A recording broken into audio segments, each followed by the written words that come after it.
Thank you all for coming. It's a pleasure to have Dinyar here on behalf of the trustees at New India Foundation, Niraja, myself, Srinath, Raghavan, who couldn't make it. We welcome all of you here. New India Foundation is looking at and thinking a lot about post-1947 India in our core offering, which is our book fellowship program, where we have 25 books published. We also have an annual lecture in Bangalore. We have just announced a new translation fellowship. For 10 languages, we have requested applications for people to take a book in one of the 10 Indian languages that we have identified and translate it into English. We will know the response at the end of December, and hopefully we will award the fellowships starting next year. The idea being that a lot of post-1947 India is captured in those languages and not accessible to many of us, at least. So the New India Foundation Book Prize, named after Kamaladevi Chattopadhyay, is not as old as the fellowship. It's in our 4th year, and we are delighted that Dinyar's book came at a time when everybody was telling us that COVID is, really hard for the publishing industry and there are not enough books coming out. But we had a really tough time, the 12 books in the long list, the 6 books in the short list. Niraja did a wonderful job in helping the jury, putting it all together, and there was just such unanimity in the jury at the end about Dinyar's book that we had no choice. In the end, it was just a spectacular work of scholarship. Obviously, at your age, people say writing biographies is something you get to in your old age, but clearly you have hit the ground running. So what I'm going to ask, and before we kick it off, the way we propose it is 20 minutes Dinyar will tell us about his book in Naoroji, 20 minutes me and Niraja will chat with him, and then we would love to have you ask him some questions after that. But before we kick off, I just want to ask Ram and Nandan are the original Kamadhenus of New India Foundation, and they're gifts which keep giving, and we'd like Ram to hand over the trophy and the check to Dinyar.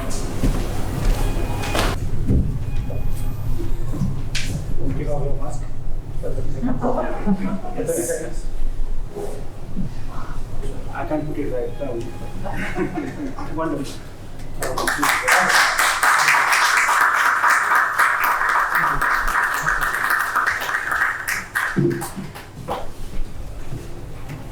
So now we'll ask Dinyar to talk about his book. So first of all, I'd like to thank all the judges from the New India Foundation and all the trustees, everyone affiliated with the New India Foundation for, first of all, evaluating all of these books.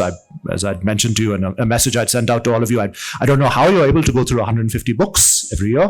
I look forward to finding out, considering that I myself am unable to read more than, say, that amount in the span of several years. But I feel very honored for this selection, especially given that both the long list and the short list contain some really excellent scholarship. So I would really, first of all, like to thank all of you for your selection and your endorsement and your support, not just for myself, but for the work that is being done at large on study of modern India. So let me talk a little bit about my book and the process and such. The book grew out of a dissertation. I had done a dissertation at Harvard University, started it in 2007. I had no intention going into the PhD to become an academic. I just wanted to study something that I was interested in, which was primarily Parsi history. I'm a Parsi myself, so kind of wanted to study more about the culture, then get back out and do a real job, so to speak. And needless to say, that didn't happen. Things worked out a little bit differently. But in the course of my time as a PhD candidate, I found it unusual that there was so little work done on people in the early nationalist generation. I mean, there was a wave of scholarship in the 60s and 70s, and after that it kind of petered out. And even that scholarship that was done in the 60s and 70s was oftentimes a little bit dismissive of this generation. People were regarded as, the early nationalists were regarded as people who kind of just worked for their own benefit. They championed civil service reform so they could get jobs, and that was about it. And nothing really happened till Gandhi came on the scene.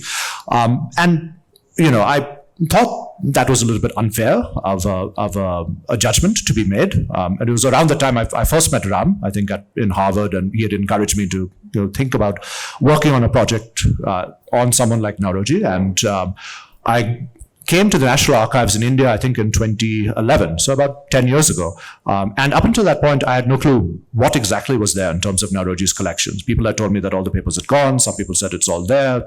There was no one definitive answer about what exactly was there. And when I went there, I discovered that, there were about 30,000 documents in this collection.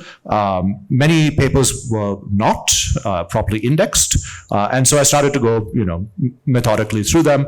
I only got through about half of the papers. I've only seen about 50% of the material there, but it was a really rich collection of material. And a lot of that material had not been looked at by many scholars. I mean, the one scholar who had really examined this collection before me was S.R. Mehrotra, who some of you may have known. He was a major historian of the Congress movement who passed away about 2 years ago.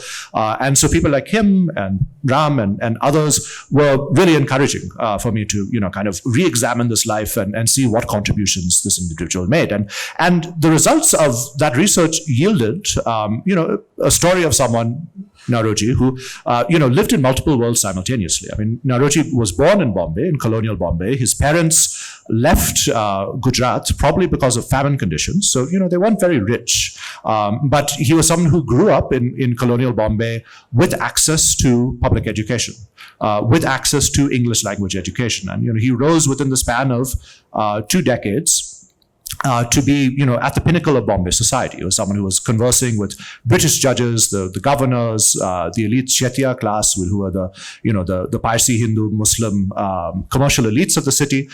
So, on top of that, at the age of 30, he went for the first time to Great Britain.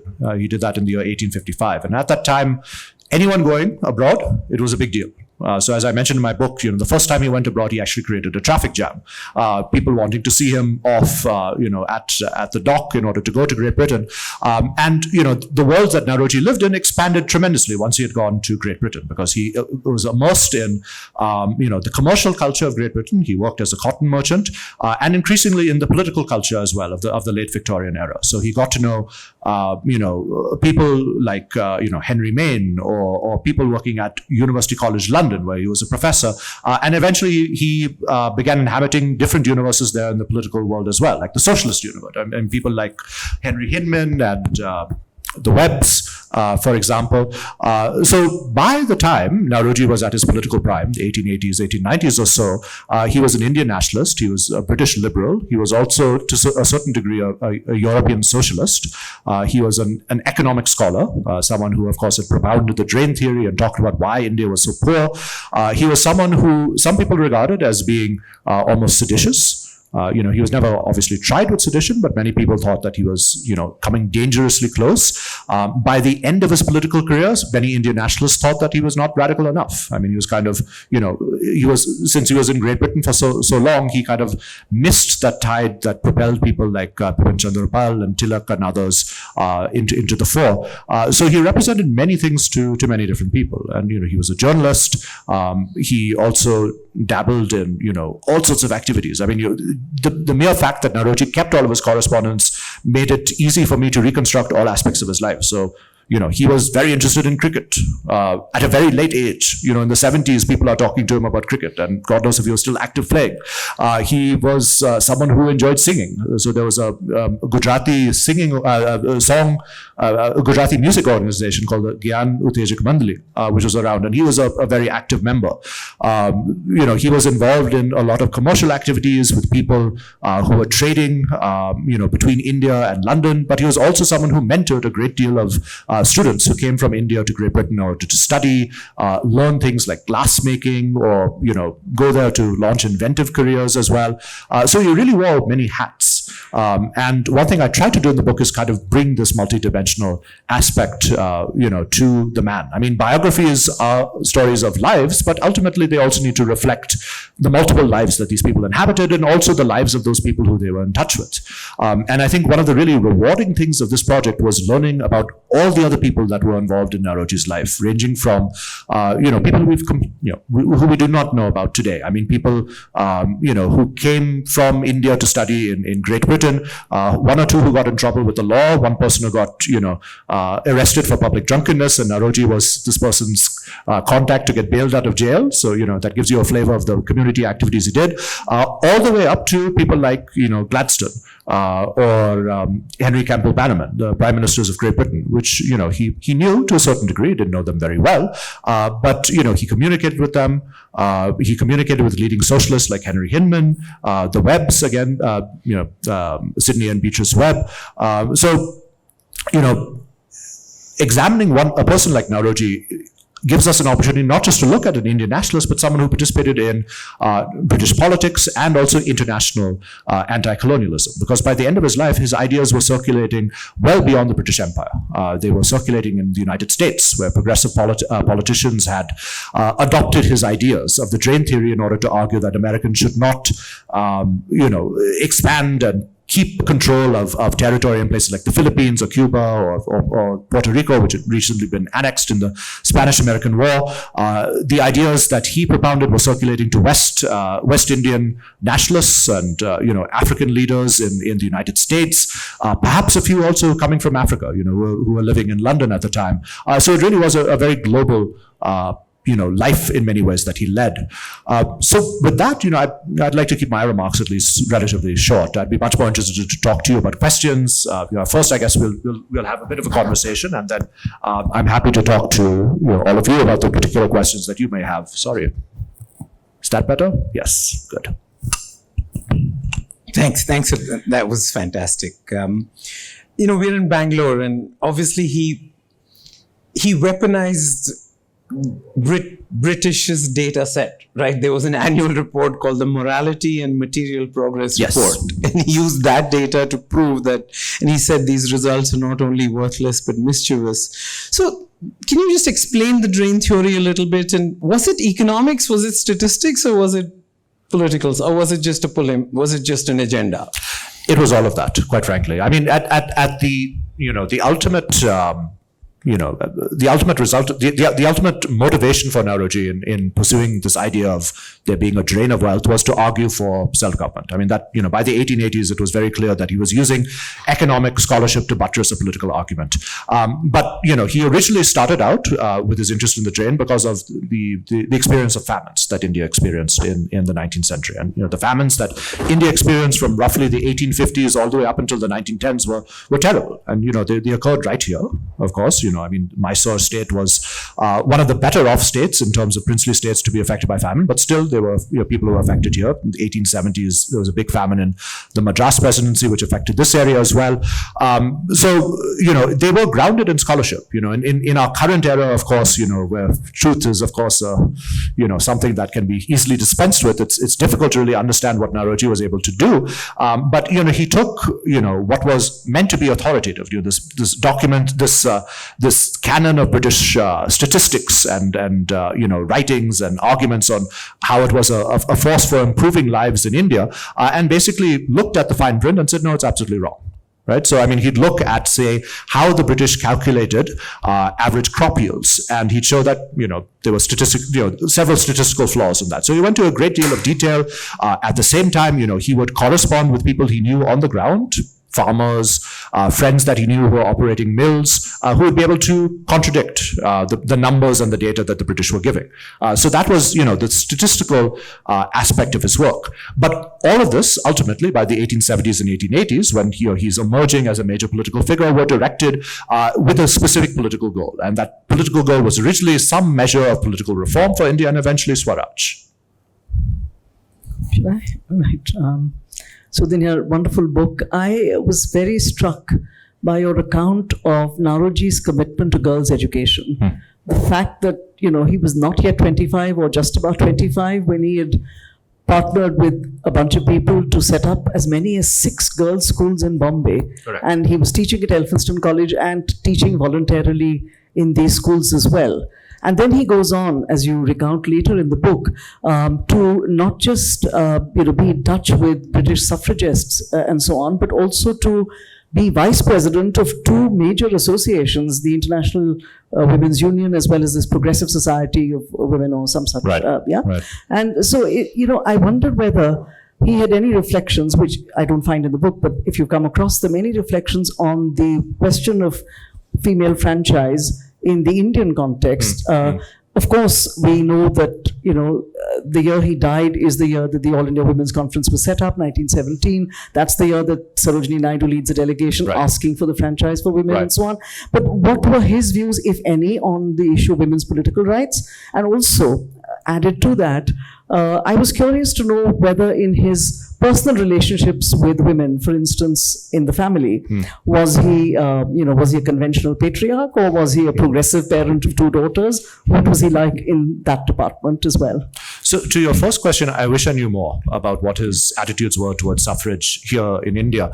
Oftentimes Naoroji was the type of person who articulated a lot of views about what the rights of workers or the rights of women were in Great Britain, but his ideas and his his particular perspectives on what they were in India, it's a bit more difficult to figure out exactly what his views were. I mean, there are hints here and there. I mean, he talked about as early as the 1880s about how both women and men should occupy equal spheres in the world, publicly and privately in the home.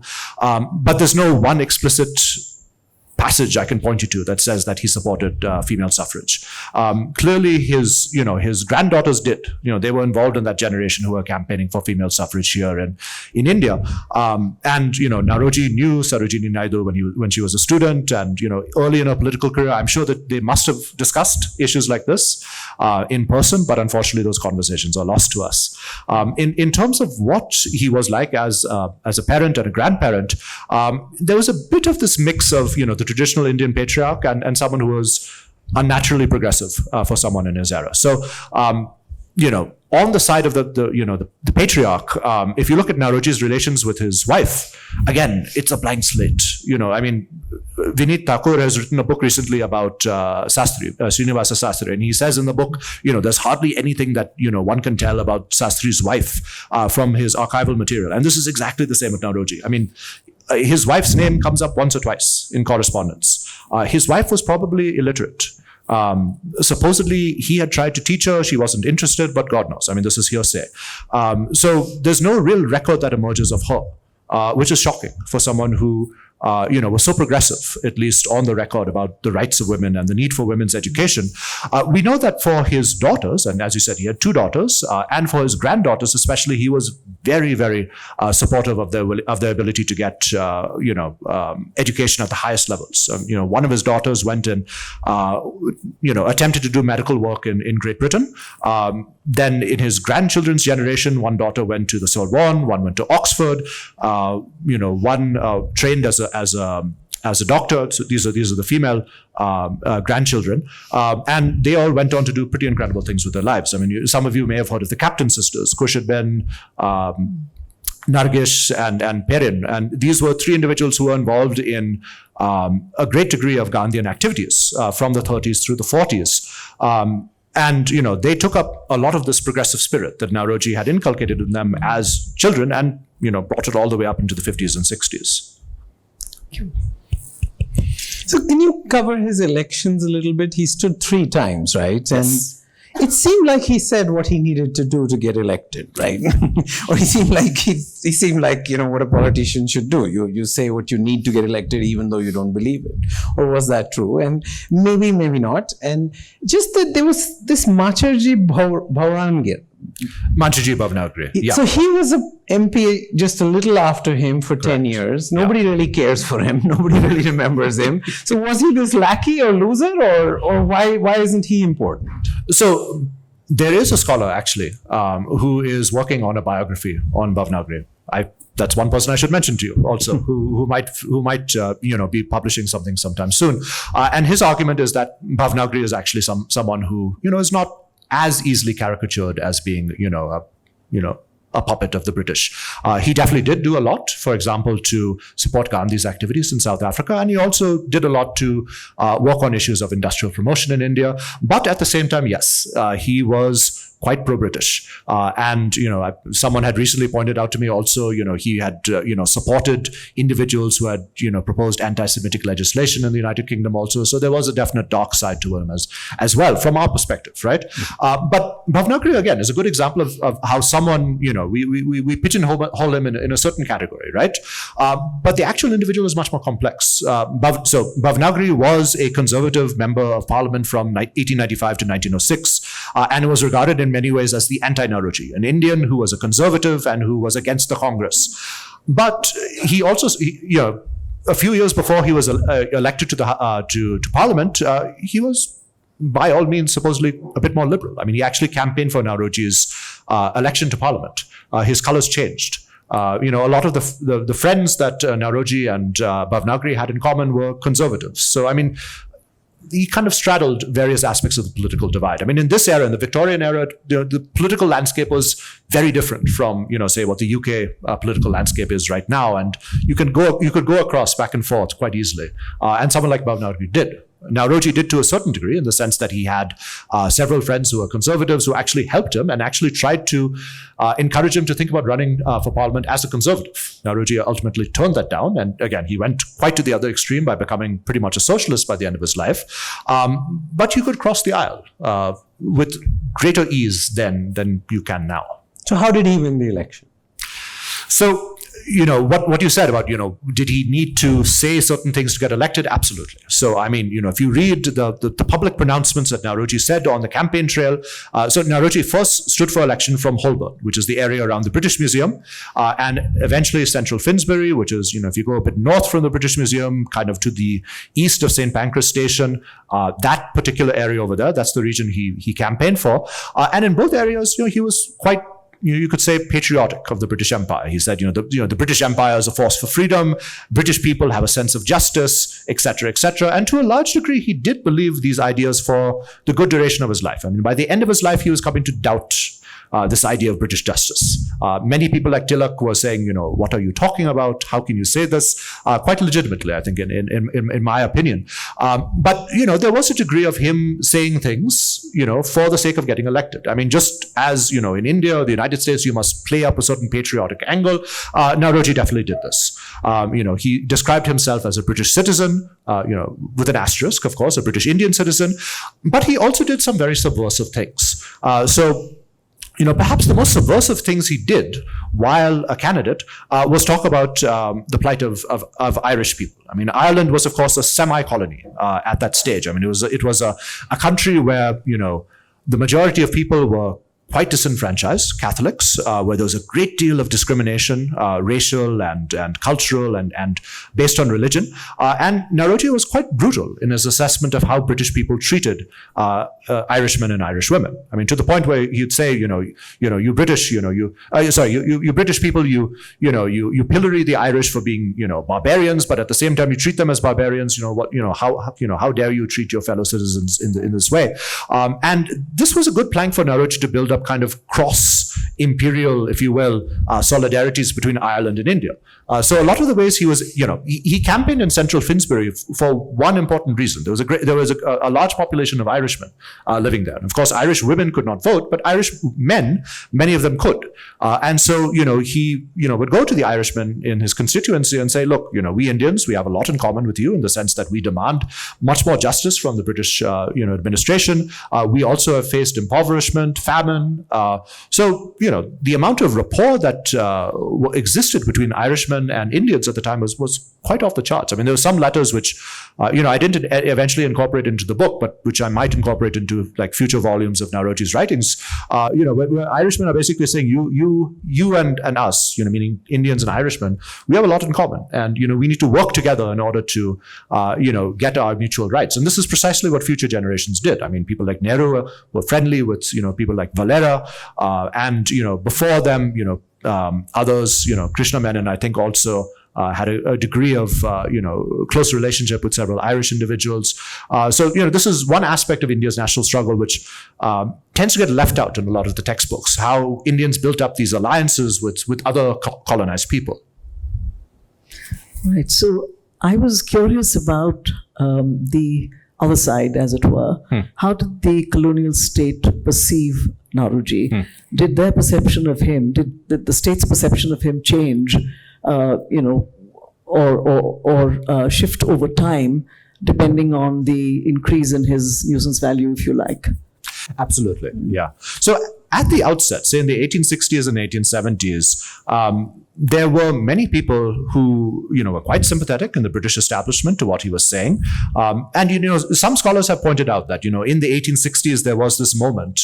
Linda Colley has most recently done this in the book that she's written recently. There was a moment where one could have thought that there was a spirit of liberalization in animating a lot of imperial politics. And Naoroji was swept up in that wave. So, a lot of the colonial officials that he was talking to was saying, you're absolutely right, let's do some reform.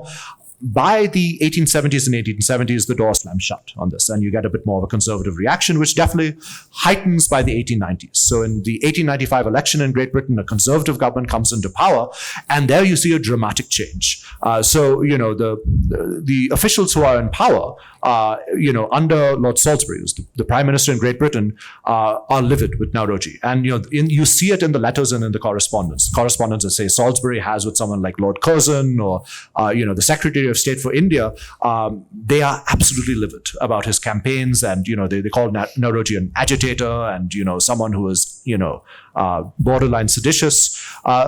It does not get to the point where people are trailing Naoroji. That obviously was the case for some of his contemporaries, people like Sabharwal or others.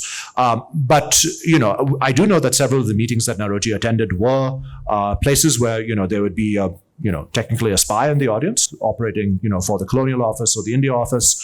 But it never got to the point, I think, where, there was a file on Naoroji. There certainly were files on his granddaughters, which I've seen.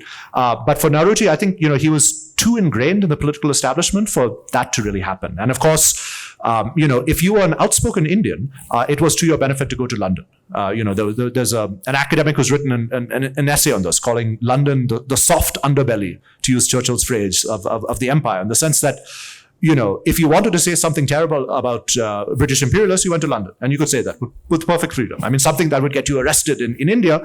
In London, it was just, you were just one of several people in Hyde Park Corner saying, things about the government. So Naoroji could take advantage of that. He could speak further and more boldly than I think many of his colleagues could. Gokul brought up pretty much that fact. In the 1890s, he wrote to Naoroji saying, the Indian government here is acting like a Russian government, and what that meant at the time was, the Tsars were thought to be the most authoritarian of all people in terms of the ruling class in the world. And so, Gokul could say, you in comparison have a greater deal of freedom because you're sitting in London. We here in India really have to watch our backs now. So why did the three phases, at least that I got from your book, were the activist phase, the parliamentarian phase, and the radical phase? So he changed his mind quite substantially over his life. Of course, so what were those intersections in which he changed his mind? Because the first one was, a little, it didn't seem nationalist, it seemed a little loyalist. So what were those intersections which happened? Sure. And I'll explain for those of you who haven't seen the book. So in my book, I outlined three distinct phases. The first phase of his life is where he talks about the drain of wealth. So roughly from the time he is in his 30s until maybe he is in his 50s. So roughly, from the 1850s until around the 1870s or so. And this is a period where for about 20 or 25 years, he engages in some pretty detailed scholarship on the drain of wealth. So again, going through statistics, putting charts and tables together which show that British imperialism is causing famines. A second phase is where he, shifts. He stops this active scholarship for the large part and shifts to, campaigning for the British Parliament. Kind of taking the ideas that he's developed about the drain of wealth and putting them into political action. And this culminates in his election to Parliament in 1892 through 1895, but then he loses. And his loss is in many ways the worst moment in his life. His whole ambition of his life has, shattered to pieces. And so at this point, Naoroji is about 70 years old. He could retire. He could, go back to India, and he has nothing doing. And he goes off in an even more radical direction, which is what I call the third phase of his life, where he radicalizes to a substantial degree. He doesn't become a Tilak, not at all. But at the same time, he is, basically going around Great Britain with people like Henry Hinman, who are far more radical in his demeanor and basically are actually encouraging open rebellion for Indians. So he's keeping dangerous company, so to speak. But he's talking about how now the time has come for Swaraj to be given to India because the drain of wealth is just causing so much impoverishment and terrible famines that this is what India really needs to achieve at this point. So to the part of your question about whether what his statements are like about whether he was a nationalist or not, Naoroji is a great example of someone whose views radicalized quite steadily with time. He was someone who in his 60s and 70s was growing more radical.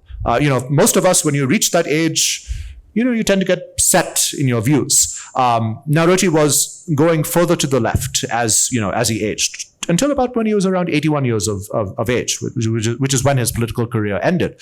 So at the youngest phases of his political career, when he was in Bombay and as well as when he's in London, there are times when he can seem quite patriotic about the British Empire. I mean, he says, the British Empire is a force for good. He actually even says in one or two papers, some of the drain is legitimate. We Indians need to pay the Britons for the services they are rendering towards India, building the railways, running the administration, all these things.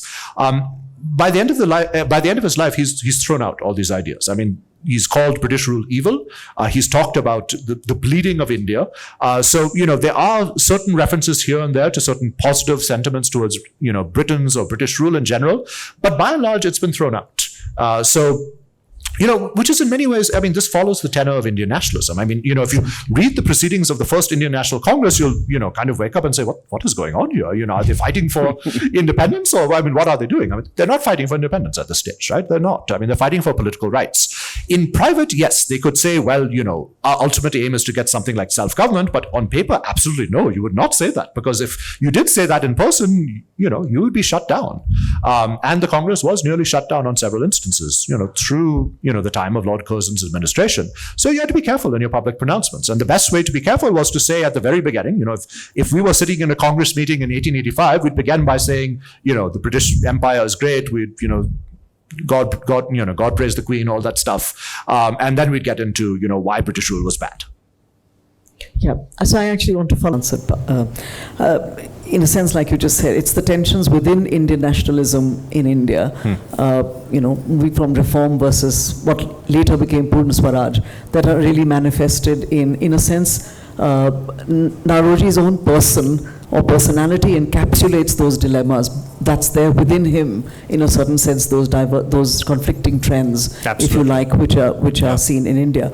But there's a hint in your book, and I could be wrong, but that's the way I interpreted it. This is sort of revisionist view, that the loyalism in his speech, in fact you mentioned the election campaign as well a while ago, that the loyalism was tactical. And that the path and the method he chose to express that was, in a sense, holding up the mirror to the British. Hence, poverty and un-British rule in India. Right. This is the hypocrisy of the principles you preach, and this is what you actually practice. Right. And then he moves on from there later too. So I was wondering whether this really was the earlier phase. Whatever he said in the earlier phase, this holding up the mirror.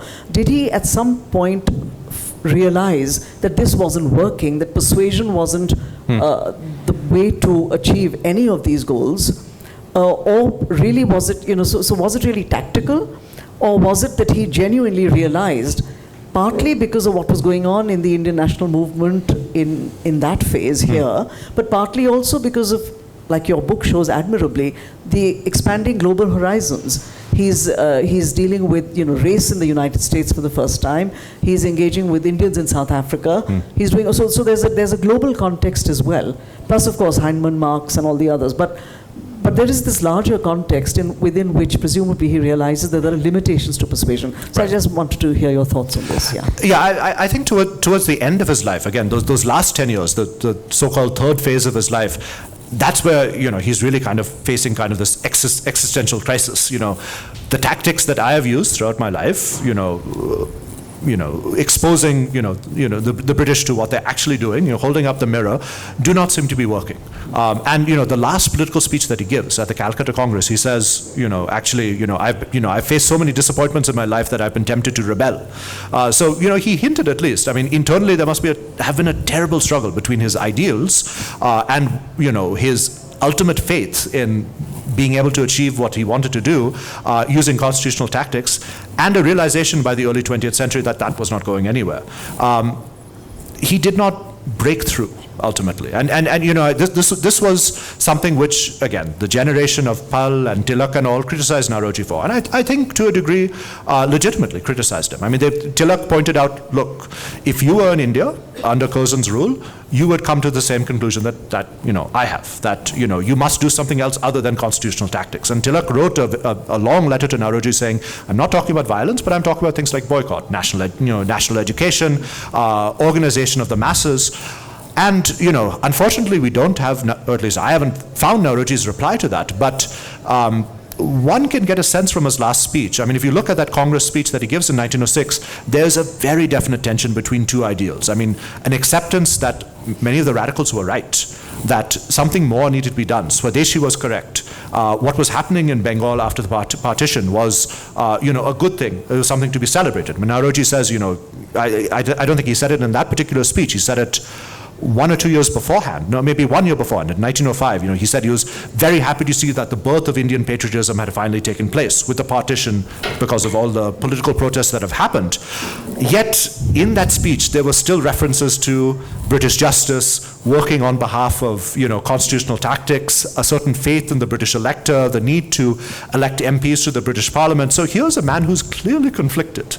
And, people like Tilak did see that conflict. I mean, Tilak gave a speech in College Square a few days after the Calcutta Congress concluded. It's a famous speech where he said, the moderates of today are the radicals of yesterday, and the moderates of, the radicals of today are the moderates of tomorrow. And he was in many ways pointing to Naoroji. I mean, Naoroji was considered a radical through the 1890s amongst nationalists in general, but because things just changed at such a rapid clip, I think, during the late 1890s and early 1900s, that his politics became much more moderate in comparison. And certainly, by the time Gandhi is on the stage, most of his political tactics are being dismissed. I mean, there is a certain dwindling band of liberals who hold to that tactic, as you know, but they are very much on the sidelines. So I wanted to just, when I was going through your book, there are a lot of students here, NIF students particularly, and Naoroji was a really cool dude, right? For two things you've already covered. One is he really changed his mind, which is really hard. The second one was just weaponizing data sets, using the British data set against them. I thought that was just amazing. But the third one, which you say is a radical phase, he just had this remarkable ability to build friends and alliances and partnerships. I mean, he was a member of the Church of England Burial, Funeral and Mourning Association. He was the vice president of the London Goldsmiths, Jewellers, Annuity and Asylum Institution. He was an honorary member of the Independent Order of Rachabites. I don't know what Rachabites is. I have no clue. You didn't know that either. Yeah. But they're like, can you describe that part? I loved the checks that he wrote. He was writing these checks to all these. So he really built a big tent in that phase. So clearly he had this ability to build relationships, social capital, which he did. So can you describe that ability and phase? Well, a large part of it is just because, in the era before television and internet and Twitter and whatever you want, people had much more time on their hands, right? They weren't glued to a computer screen or a television screen all the time. But the civic culture in Great Britain in the Victorian era was extremely thick. People were members of multiple organizations because of campaigns like the 8-hour, workday and such. People consciously wanted to have, say, 4 hours of their life where they could attend, meetings of whoever the Rechabites were, or the English, Burial Reform Association. God knows what they were doing. So, that's what you did. You joined lots of different associations, and if you wanted to get into politics, you had to do that even more. So, Naoroji was a member of, as I think you said, a Goldsmiths and Watchmakers Association. Why on earth is a Parsi man, Parsis like gold and they like watches, yes, but, why is a Parsi man from Bombay joining this organization? And the answer is actually quite simple, because the constituency he campaigned from, Central Finsbury, was the place where watches and clocks were made. So, if you actually look at old clocks here in India, sometimes you'll see Finsbury written as the place where these clocks were made. So it was very tactical. The one thing I enjoyed the most, I was telling Ram earlier today, I don't understand a single thing of cricket. It's my great failing, being in India, that I still don't understand anything about it. But Naoroji was very interested in cricket. He was a member of cricket associations that involved Britons, as well as Indians living in Britain, as well as Indians in India. So when cricket teams came to London from India, as Prashant Kidambi has written about in his book, they contacted Naoroji. Unfortunately, the letters are there in the National Archives. Unfortunately, they're so decayed, I can't read them. But there are all these fascinating angles to his life. And then many other associations that he was a member of that, speak to, again, this wider Victorian culture of civic associations, especially Freemasonry. Masonic organizations were big in India in the nationalist era. A lot of, nationalists, especially Parsis, for some reason, were really into Masonic organizations. And these Masonic organizations in India gave you a passport in many ways to meet important leaders in Great Britain. You'd say, I'm a member of this Masonic lodge in Musgao and in Bombay. Well, now you're welcome to hear my Masonic lodge in Southwark in London. So all of these things helped him. The one other thing that we haven't talked about is journalist associations, newspapers, printing presses. He was involved in all of these things in Bombay and as well as in London as well. So I don't know where he had the time. I don't know if he just did not sleep. He was very strategic. Perhaps, yes. If you think of your questions, one last from me. Dinyar, you mentioned in passing sort of Naoroji's demand for reparations. And in recent years, this has become a live topic again in India. Absolutely. Not just in India, across the world, in political theory circles, of course, but in India also in political circles. Shashi Tharoor most famously talked about reparations not long ago. So I was wondering whether you'd like to tell us a little bit more about that, that aspect. What exactly was it a rhetorical demand, or was there real content to it? And how was it perceived? So Naoroji's demand for reparations was Swaraj. He said, after all these terrible things you've done to us, you must give us Swaraj. That was the reparation he had in mind. Whether he had more in mind, I wish I knew. Oftentimes with a lot of these, big ideas like reparations or what his views were about the future of Indian politics, he was remarkably vague. So with reparations also, he wrote a letter to Henry Campbell Bannerman, who was the Prime Minister in Britain after 1905, where he said, you owe us reparations, but those reparations should be Swaraj. Whether or not he wanted also money, good question, I don't know. His calculations on the drain of wealth were on the order of roughly 25% of revenues collected in India were taken out of India every year and taken back to Great Britain. Scholars have debated about this in recent years. It's still a very hot button topic. I know Utsa Patnaik has written about how that figure might be close to 45 trillion. There are others on the other side of the political perspective who say no, there wasn't really that much of a drain, or it was relatively infinitesimal in comparison to what's been talked about in scholarship and such.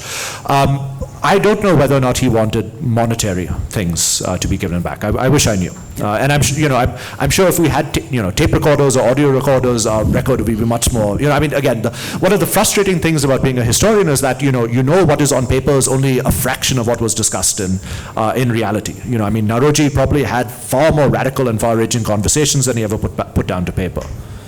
Thank you. So does anybody have questions? I have lots, so I can carry on, but if anybody has, Zarir?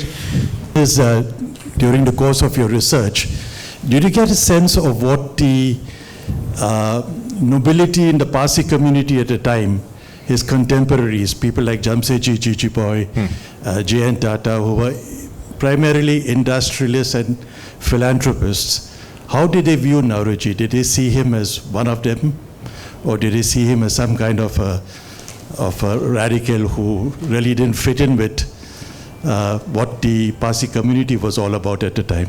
Right. So as you, as you will know, as well as I am, Parsis love to fight, right? I mean, so, there were people who thought Naoroji's politics were far too radical and against the community's interests. There were those who thought that, his politics were correct and, the drain of wealth was real. Then, as now, no Parsi could agree. Everyone had three different opinions that they kept to themselves, and, the tamasha happened consequently. So I mean, we do know that, I mean, people like Gigi Boy, for example. I mean, Gigi Boy passed away quite early in Naoroji's life. He supported Naoroji's attempts to open girls' schools. We don't know much more. I mean, Naoroji was very much anti-opium, and considering that Gigi Boy was pro-opium in the sense of marketing it, there probably was some conflict there. As for Jay and Tata, again, this is one of those things which I really wish I knew more, because the archival record does not tell us much. I have a friend, Mircea Rianu, who's come out recently with a book on the Tatas, and he talks a little bit about the relationship that Naoroji and Jay Tata had, and I talked a little bit about it in my book, but unfortunately very little actually survives. So, Jay Tata, we think of as being this nationalist-minded businessman. I could not find much evidence of Jay Tata's involvement with the Congress. Jay Tata's papers were burned, so there might be evidence, but unfortunately that went up in a fire in the 1920s. What I do know is that Naoroji did coax Jay Tata to raise capital in India rather than London for things like the steel mills in Jamshedpur. He said, you can't, create a different type of drain, right? I mean, bringing in capital from abroad, where the profits would go back abroad as well. You have to bring Indian, Swadeshi capital into the equation. So, there were conversations that the two men definitely had about capitalism in a nationalist perspective. Unfortunately, we are not privy to those.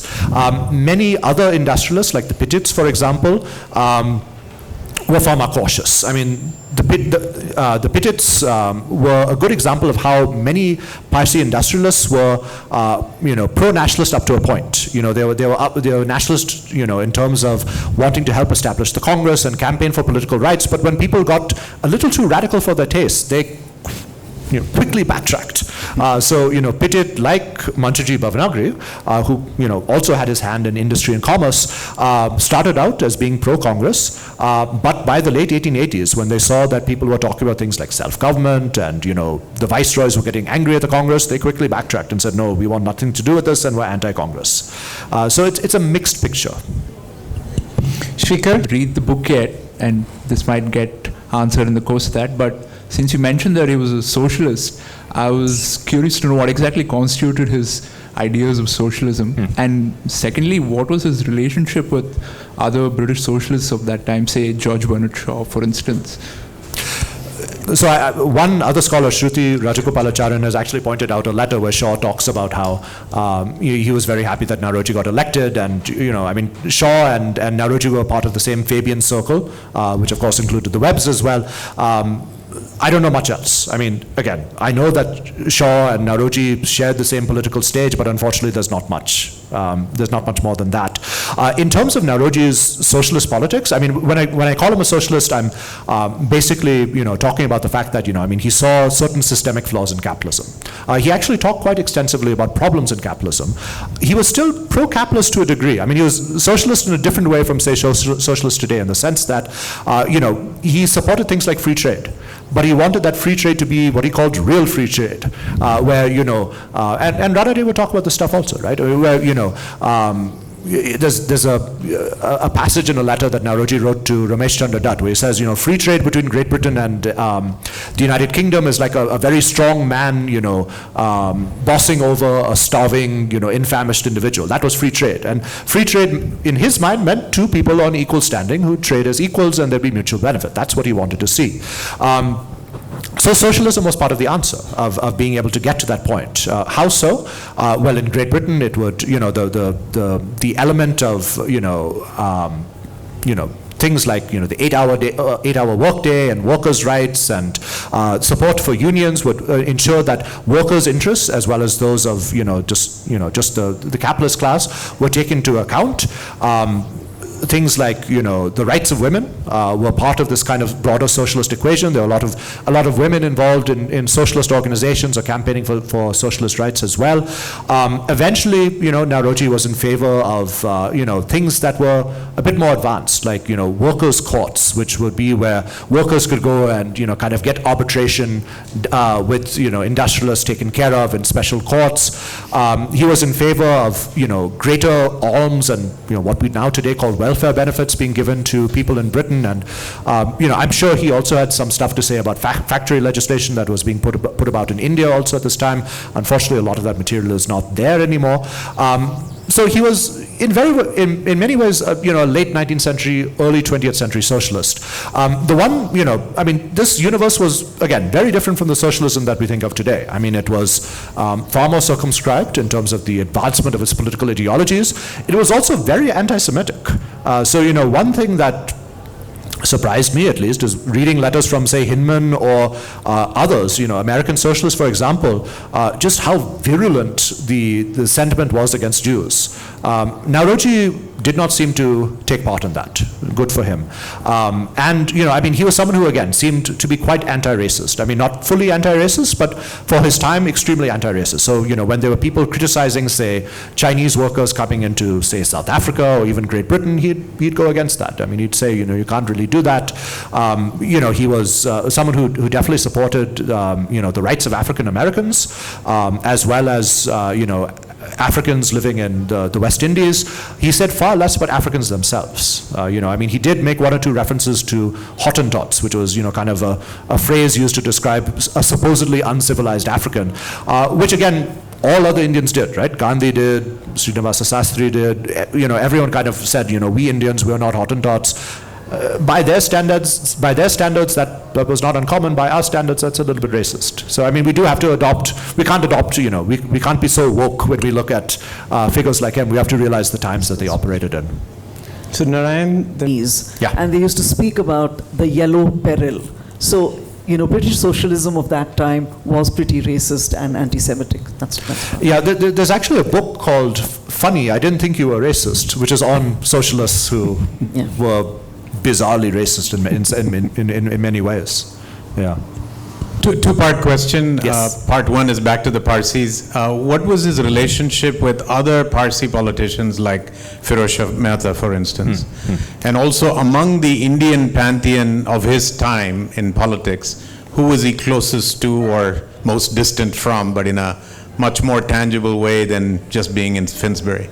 Right. It's like, say, Firoz Mehta or Dinsha Vacha, very close. He was especially close to Dinsha Vacha. They wrote quite often to one another. Firoz Mehta less so. All of these, these individuals, people like Firoz Mehta, Dutt, other people who are kind of in the political firmament of the time. Many of them went to Great Britain in the 1870s and they established relationships with Naoroji because Naoroji was already there, and then they moved back to India and they kept up a relationship. So, there is some stuff to be said about, say, like his relationship with people like Mehta, but unfortunately a lot of the letters are not there. There are many more letters between Naoroji and someone like Dinsha Vacha. The problem with Dinsha Vacha's letters is that they are written in terrible handwriting. Literally, I have spent hours looking at Dinsha Vacha's handwriting and saying, what the hell is this man saying? And many scholars have done that before me. S.R. Mehrotra and I used to talk about, terrible handwriting of his and Malbari and many others. These correspondents would actually talk about how each person's handwriting was terrible. Naoroji would write to Vacha and say, write more clearly, I can't understand what you're saying. So there's a lot more that needs to be deciphered, if you will, about that relationship. So Naoroji was definitely close to Vacha. Naoroji was also close to Bairamji Malbari. Now, Malbari is someone who we think of as being more of a social reformer. He was involved in this Age of Consent Act that was passed in the early 1890s that raised the age of consent for girls to, I think, age 11 or 12, which at that time was progressive, remarkably. Now, Malbari was also very involved in politics. He was briefly a member of the Congress, and he was closely involved in a lot of Naoroji's campaigns. Even though Malbari was much younger to Naoroji, the two were kind of, they were almost like brothers in many senses. The families kind of looked after one another. So that relationship was very close. There were many others. People who were, prominent in politics who we do not know of today. I mean, people like Aditya Wadia, who was in many ways one of Naoroji's proteges. Unfortunately for this man, Aditya Wadia, nationalist politics went in such a radical direction from what it had been in the 1890s that people like Wadia were lost, you know, in the background. People like Vacha, Wadia, many other of these Parsi moderates were pushed to the margins by the 19-teens and 1920s, which is why we don't know more about them. The second part of your question was with regard to nationalism in general, right? Yeah. You mentioned Gopal, Tilak and all these people. Which of them was he close to? Yeah. So, I mean, he was definitely close to Ranade. I mean, so the two obviously had much to talk about in terms of economics. Again, the problem here is that a lot of Ranade's papers have been lost. I mean, if you look at Ranade's papers in the National Archives, they're about yay thin, which is unfortunate. Gokhale was someone who, in many ways, was maybe not, you know, Naoroji wasn't necessarily a mentor, but someone who was, you know, who took kind of like a fatherly interest in Gokhale's career. So, you know, there was a lot of correspondence, and especially towards the end of Naoroji's political life, you could see Naoroji trying to push Gokhale in a more radical direction. Gokhale was very hesitant about making a demand for self-government. And Naoroji literally put the word self-government in Gokhale's mouth. How did he do that? Well, you know, in the 1906 Calcutta Congress, where Naoroji was the president, Naoroji would, you know, he was supposed to give the speech, right? I mean, every president was supposed to give a speech, and of course, this was an era where there were no microphones or whatever, so, you know, you had to just speak loudly. Now, an 81-year-old man could not speak loudly. So what did he do? He gave the speech to Gokhale. And in that speech, Gokhale said, via Naoroji, we support Swaraj. So, you know, in many creative ways, Gokhale was encouraged by Naoroji and others to, you know, to be a bit more radical. Other politicians, you know, some of you may have heard of people like W.C. Banerjee, who was the first president of the Indian National Congress, someone who was very Anglophile, even more Anglophile than many Parsis, which is hard to believe. You know, this was a man who lived in London for the last half of his life. He lived in a mansion in Croydon that he called Kidapur. He loved to claim that he had not an Indian, you know, an article of Indian clothing in his house, and yet he remained quite nationalist in many of his political leadings. Banerjee was also quite moderate. So towards the end of Naoroji's life, him and Banerjee were going in two separate ways. There were other people. I mean, Shyamji Krishna Varma is an interesting example. Shyamji Krishna Varma was someone who was involved in a lot of princely state politics in the 1880s and 1870s in places like Kutch, and I think also in Gondal. And, you know, through a friendship with Herbert Spencer and through his own radicalization, becomes far more radical by the early 1900s, to the point where he becomes Naoroji's biggest critic by, say, 1904, 1905. So, you know, he wrote a newspaper called he edited a newspaper called the Indian Sociologist. And pretty much every edition of the Indian Sociologist up until 1907 has an article fiercely condemning Naoroji. So relationships changed. I mean, this was a relationship based on friendship through around maybe 1901, 1902, and then it diverged. So, you know, even those particular friendships did not hold course through the course of his career. So we are almost running out of time. So one question there. I'll come to these two and then okay. Yes, you. Yeah. You know, we've in an act of provincializing Bengal, I think this is a very, very good start, because there needs to be a lot written about what one might call the Deccan Renaissance, right? Like the figures that you've named, both political but also political thinkers, right? Like and how all of that comes together is a picture that still needs to be written. But I have two specific questions. One of them is, I still like to think that the kind of work that is subsumed under statistical liberalism of the time, as Bailey characterized it, was an attempt at was a first attempt in many ways at national income accounting, which is something that doesn't come into play up until the 1920s.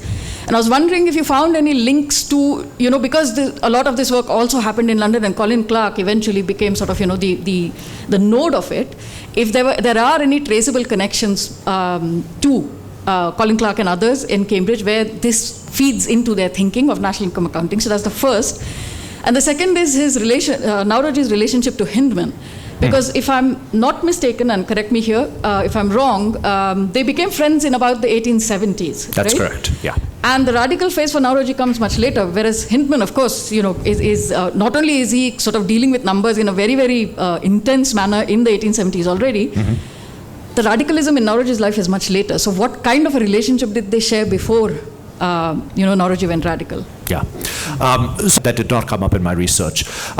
one very frustrating aspect again of this project was understanding how Naoroji's ideas were broadcast amongst thinkers in terms of people talking about poverty or empire and such. I could find very few links. I mean, someone like J.A. Hobson, who has this critique on imperialism that's published the very same year as Naoroji's, or I think the year before, Naoroji's famous work Poverty and Un-British Rule. They didn't seem to know one another, or they didn't communicate with one another, which is enormously frustrating because they were thinking in many ways many of the same things, and yet, and then the same city. What's going on? I mean, maybe they did have conversations with one another, but they weren't recorded. So I don't know.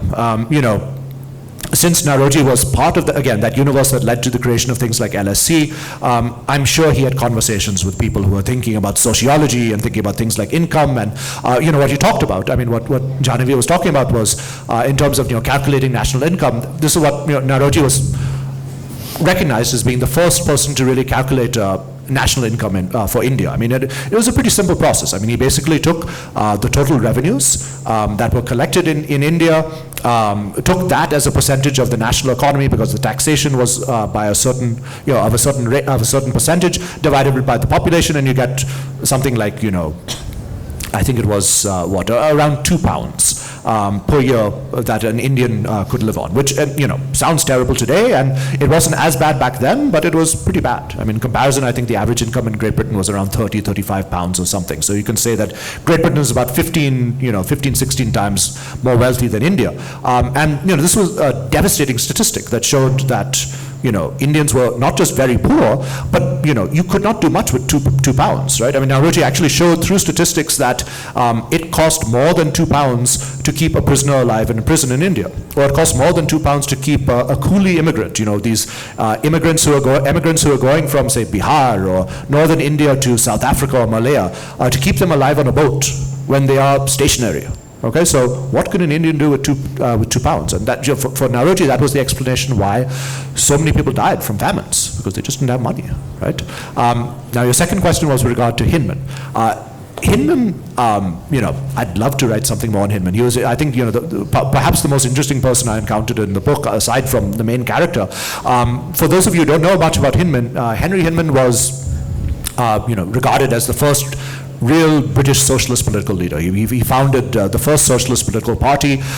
He was a fascinating guy. He came from a conservative family which had dealings in the West Indies. He started out as a conservative. Then he went to, I think, California or somewhere in the West Coast and prospected for gold. On the way, he read Marx. He got converted to Marxism, went back to Great Britain, talked about socialism, learned about the drain of wealth through Naoroji's writing, met Naoroji in the 1870s, and the two struck up a friendship that lasted for the rest of their life. Hinman became dramatically radical by the 1890s, to the point where he openly calls for Indians to rebel. I mean, if you read his writings, he's basically, his private writings, not his public writings, but if you read his letters, he's saying, the only choice Indians have at this point, this is the 1890s, is to take up arms and rebel, and we should support that. Naoroji is not in that camp.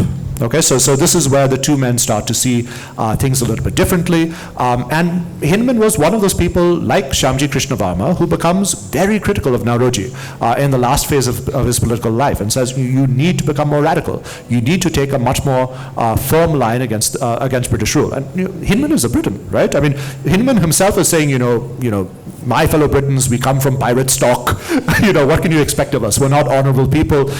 You as Indians need to fight for what's due for you. Hinman never ever visited India once, and yet he was probably, until at least World War I, one of the greatest advocates for some measure of not Indian independence, but self-rule and dissolving the ties between Great Britain and India. I mean, not fully, but going to great lengths. Their relationship is fantastic. I mean, you can feel Hinman's presence leaping at you off the page. I mean, this is a man who, I mean, he was a big portly man. He had a red beard. He would yell and scream at people. He made enemies out of friends, left, right, and center, as many people who've studied him know. He's one of those people who figure in Indian history, but and deserve to have more attention shined on his particular political career and how he inspired in many ways a new generation of Indians. Everyone from Savarkar down to even people. I think people like Gandhi and others were talking, at least talking about some of the ideas that Hinman was discussing. Yes. Thank you. Fascinating listening to you. Apologies, I haven't read the book as yet. I've been Professor Jayal's student, and I myself teach here in Bangalore today. I have a very simple question to you. If you had to cull out one or two key ideas of nationalism from Naoroji's treatise, what would they be to talk to the youth today, given the overarching construct of nationalism that is hanging on our heads in India that we end in 2021? Oh, dangerous question. I've said this in, I think, one or two interviews also since this book prize was announced. I mean, the type of nationalism that was articulated by Naoroji and his generation, and it's not just Naoroji, right? I mean, it's that whole universe that's operating in this frame, was liberal in the sense that it was very inclusive. It was, it did not necessarily articulate a division between religion and politics to the same degree as someone like Nehru would eventually, but it saw nationalism as an open tent. Not just for people of all different backgrounds in India, but really from across the world. I mean, if you look at the proceedings of the early Congress, it's not just Indians who are there. There are Americans, there are Britons, there are Irishmen who are coming as presidents, right? It's a very open tent. That seems to have been lost, right? I mean, in all the discussion that we've had recently about several lions and how great Indian civilization is and such, and the nationalism of today, it wasn't a muscular nationalism, right? It was a very open-minded kind of nationalism that saw maybe not solidarity. I mean, that was something that a later generation of Indian revolutionaries would articulate, but sympathy with other people around the world who were also disadvantaged, whether they were women who were denied the vote, whether they were Irishmen and Irish women, or Indians in South Africa, or African Americans and such. So it was, again, very outward-looking, very open, very liberal. The other thing, there are many things. I won't bore you with anything but beyond two. But the other thing I think that, you can really gain from study of early nationalism is the importance of education. I mean, clearly, after independence, the plot went off the path, right, in terms of, the importance of education, at least primary and secondary education. This was something that early nationalists really valued. Gokale, of course, introduced a bill for universal education in the early 1910s. Naoroji talked about universal education as being necessary for India's upliftment as early as the 1880s, and state-supported education. It is very significant that all of these early nationalists were themselves, not all of them, but many of them were themselves educationists, right? People who had, involvement not just in colleges, but also in girls' schools or, educational societies around India. Because, they grew out of a schoolhouse environment, right? And they knew that, in order for India to grow economically, you needed to have educated citizens. I mean, poverty and lack of education were the two things holding back India. We still do not seem to have fully got the plot on that, right? I mean, obviously things have improved dramatically, but if we're still in an era where we have public schools where teachers are not showing up, I mean, my God, nationalists from 150 years ago were pointing out these flaws. I think if you want to fulfill some of the promise of early nationalism in the best way possible, the best method of doing that is improving quality of education, whether it's building more universities, improving the overall standards of schools in India, increasing accountability, making the average Indian reach his or her potential through education. That ultimately was, the thing that Naoroji articulated hand in hand with the drain of wealth. I mean, the drain of wealth was not just about money, it was also about human capital that was being lost due to lack of opportunities. And one of those opportunities was education. Prem, and then maybe we combine the question. My question overlaps a great deal with what you answered just now, but looking at the fact that Naoroji is elected to the British Parliament in 1892, and he hasn't left Indian politics behind, because twice after that he's elected President of the Indian National Congress, 1893 and 1906. And you talked about the number of foreigners involved with the early Indian National Congress. And one can't imagine that happening today. So was politics different than having a sort of conceptual idealism to it, which allowed those things to happen? And has it today turned more instrumental in nature, so it's just seen as an internal affair to be restricted to unquestionably naturalized citizens? Really? We must be out of time. Yes. First, thank you for the book. Fantastic. I'm Thank you. a fellow Elphinstonian to Radhabai Naoroji. Oh, good. So, but very quickly, I'm still confused. I read your book, but exactly when does he give up the idea? Does he give up the idea of British paramountcy? Or is it actually denigrated? Is it put off the charts, or is it still self-government under British paramountcy? I'm not clear when that happened. 1906, okay, but can you explain that a bit? Sure. So I'll just, sorry. No, maybe since he's, I do slightly different question. Sure. There's an incident in this where he lobbies on behalf of the ruler of Gondal state to increase the number of gun salutes or whatever. Yes. And then he gets a check for that. So this would be, in today's world, it would be lobbying and election funding and all that. So he's a very pragmatic guy. So maybe you can comment on that. Yeah, sure. So let me go in reverse order. Yes, in many ways, these early nationalists were, to a certain degree, lobbyists. In the sense that, they knew that, in order to start a political organization or run for parliament in Great Britain, the one thing you needed more than anything else was money.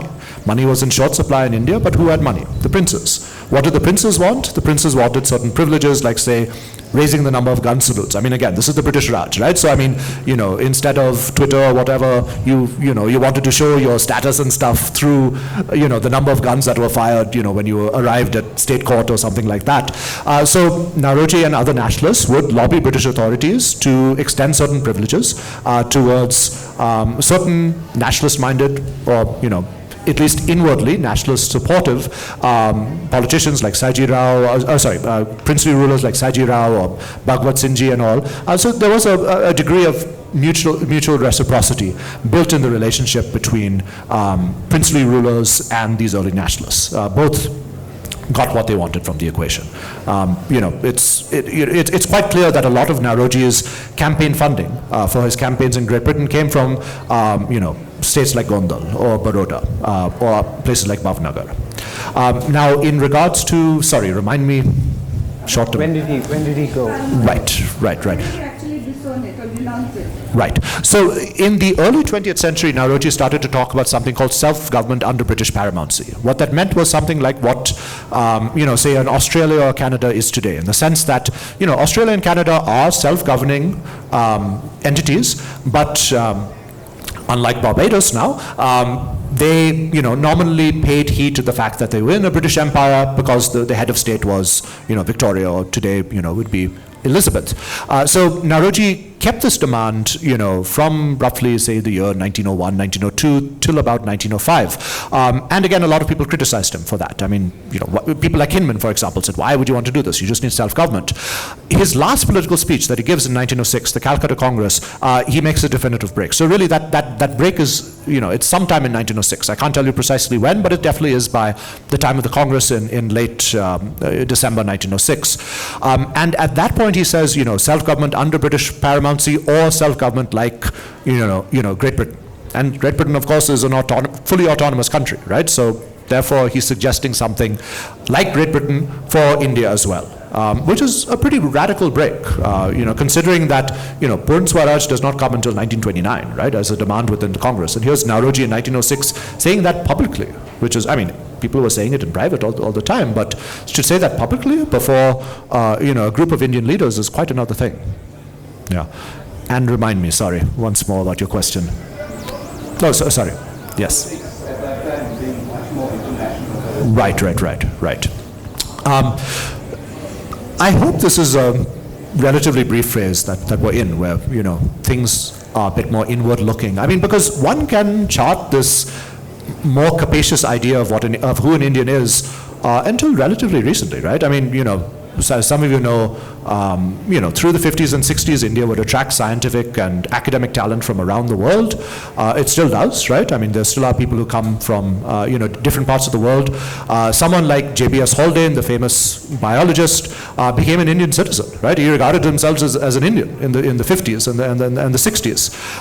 You dress in kurtas, all that, and it really wasn't questioned, right? And that was the atmosphere you had in early nationalism as well. People like Alan Octavian Hume, the founder of the Congress, called himself a native, and what he meant by that was a native of India.